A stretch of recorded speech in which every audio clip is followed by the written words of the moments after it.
Supply chain management जो असतो का नाही मित्रांचा, तो सप्लाय चेन मॅनेजमेंट मी त्या कोविडमध्ये केला.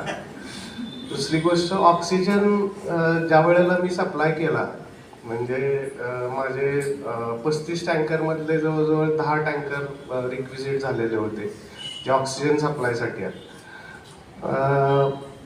खरं सांगायचं म्हणजे तर ही तर गव्हर्नमेंटनं ते केलेलं होतं सगळं. आम्हाला फक्त गाड्या पाठवायच्या होत्या, आमच्यासाठी जिल्हे अलॉट करून दिलेले होते. माझ्या 2 गाड्या नगर जिल्ह्यासाठी, 2 गाड्या सातारा जिल्ह्यासाठी आणि 2 गाड्या मुंबई डिव्हिजनसाठी, अशा वेगवेगळ्या जिल्ह्यांसाठी गाड्या दिलेल्या होत्या. त्यामध्ये चॅलेंज एवढा होता की आपल्या ड्रायव्हरला रोज कोविड हॉस्पिटलमध्ये जावं लागतं आणि त्याचा माइंडसेट आणि त्याला तुम्ही जागवणं आणि त्याला जागा ठेवणं.